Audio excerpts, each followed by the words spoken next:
마샬 액톤 1 같은 경우는 저도 결혼을 하면서 약간 신혼 필수템으로 생각이 돼서 구매를 해서 사용을 했고요. 약 3년 넘게 사용을 하고 있는데 굉장히 만족스럽게 노멀하게 사용할 수 있는 블루투스 스피커라는 생각이 들어서 마샬 어번 2가 나왔을 때 이 정도의 스피커라면 TV와 연결해서 사용해도 굉장히 괜찮겠다 라는 생각이 들어서 구매를 하게 되었습니다. 자, 오늘 가져온 제품은 마샬 어번 2입니다. 마샬 어번 2에 대해서 리뷰를 하려는 건 아니고요.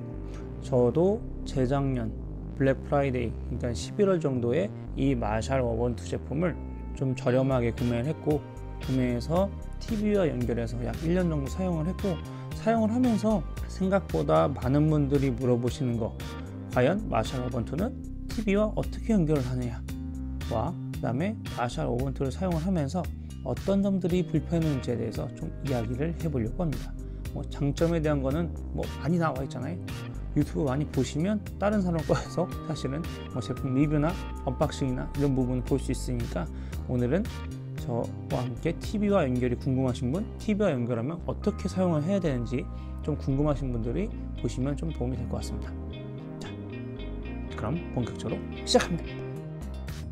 마샬은 가장 작은 사이즈의 M 버튼을 출시했고, 그 다음에 마샬 스토겔 다음에 액톤, 그 다음에 스탠모어, 워번, 이런 식으로 사이즈가 점점 커지는 형태로 되어 있는데요. 이 워번은 그 사이즈 중에서 가장 큰 사이즈를 가지고 있는 스피커입니다.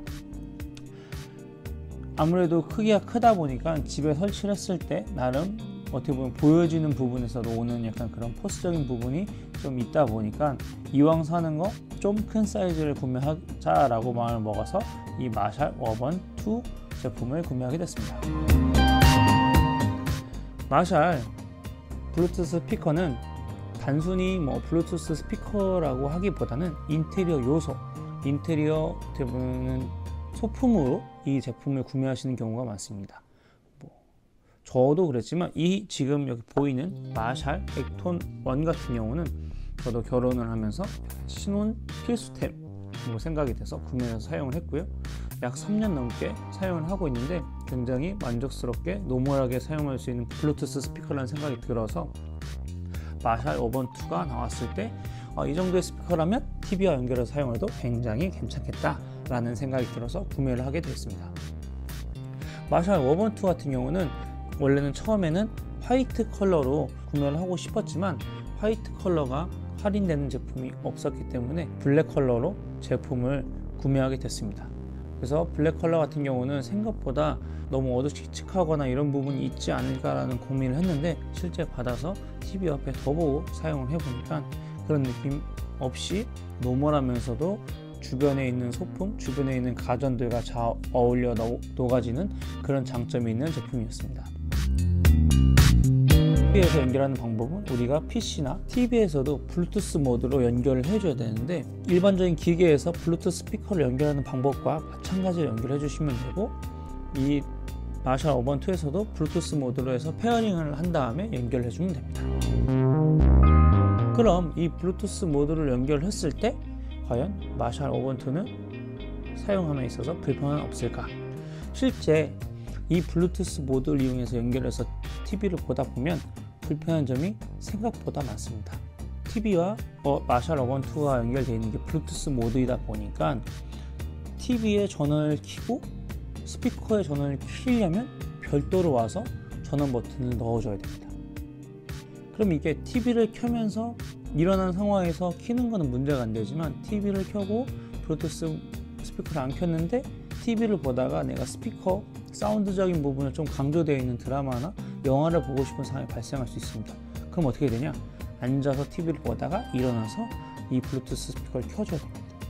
켜주고 연결을 할 때 꼭 TV 리모컨으로 연결 모드에 대한 확인을 해줘야 됩니다. 외부 출력을 할 것인지에 대해서 확인을 눌러줘야 되는데, TV 자체 리모컨을 해야 되기 때문에 리모컨은 어쩔 수 없이 2개를 쓰게 되고, 그 2개를 이용해서 선택을 한 다음에 켜게 되어 있습니다. 마샬 어번 2 자체가 크기도 크고 출력도 좋고 다 좋지만 그런 부분에서는 굉장히 좀 불편한 점이 좀 있습니다. TV와 연결해서 볼륨 조절을 하다 보면 블루투스가 켜져 있고 연결되어 있는 상태라도 볼륨 조절이 제대로 안 되는 경우가 있습니다. 물론 TV에서 리모컨을 통해서 볼륨 조절이 된다는 표시가 나오긴 하지만 실제적으로 얼마큼 줄어들었고 얼마큼 커졌는지를 알 수가 없기 때문에 이런 부분에 대해서는 어쩔 수 없이 일어나서 이 볼륨 조절 버튼 돌려서 조절을 하거나 아니면 이 마샬 어번 2가 지원하는 전용 앱을 통해서 볼륨 조절을 해야 됩니다. 아무리 앱이 지원한다고 하더라도 TV 리모컨이 가지고 있는 작동성과 직관성을 따라갈 수가 없습니다. 그것 때문에 실제적으로 마샬 어번 2를 사용하기 꺼려지는 부분들이 있습니다. 그러면은 약 1년 반 동안 1년 좀 넘게 이 마샬 어번 2를 사용하면서 어떻게 느꼈는지 좀 이야기를 좀 다시 해보도록 하겠습니다. 저는 마샬 액톤 1을 구매해서 사용을 하면서 마샬 액톤 1이 가지고 있는 사운드 그리고 TV와 연결해서 사용하면 좀 더 좋겠다라는 그 마음을 굉장히 크게 가지고 있었고 블랙 프라이데이라는 좋은 기회를 통해서 이 마샬 어번 2를 비교적 저렴한 가격에 구매를 했습니다. 그래서 TV와 연결해서 약 1년 좀 넘게 사용을 했고요. 사용을 하면서 그렇게 제가 상상했던 것만큼 편한 경험은 아니었습니다. TV와 연결해서 사용하기에는. 하지만 가끔 가다가 영화나 음악을 볼 때 연결을 하고 난 다음에 출력된 소리를 듣게 되면 그런 부분에 대해서는 사길 잘했다라는 생각이 들긴 하지만 이 사길 잘했다라는 생각이 들기 전까지의 이 과정 자체가 생각보다 불편했기 때문에 이 마샬 어번 2는 저에게는 그렇게 엄청나게 만족스러운 제품도 또는 그렇게 엄청나게 불만족스러운 제품도 아니었습니다. 뭐 소리를 안 듣고 그냥 두어도 기본적으로 자체적으로 이 마샬 어번 2 가지고 있는 디자인으로 인해서 인테리어적인 요소의 역할은 충분히 해냈기 때문입니다. 아마 저처럼 저와 같은 생각을 가지고 이 마샬 어번 2를 구매하려는 경우가 굉장히 많은 것으로 알고 있고 제가 운영하고 있는 블로그 자체에서도 TV와 연결 방법에 대해서 문의하는 경우가 많은데 마샬 어번 2를 구매를 고려하신다면 이 영상을 보시고 그런 부분들을 감안하신 다음에 구매를 하시면 충분히 더 도움이 되지 않을까 합니다. 지금까지 이 영상이 도움이 되셨다면 좋아요와 구독하기 잊지 말으세요. 안녕.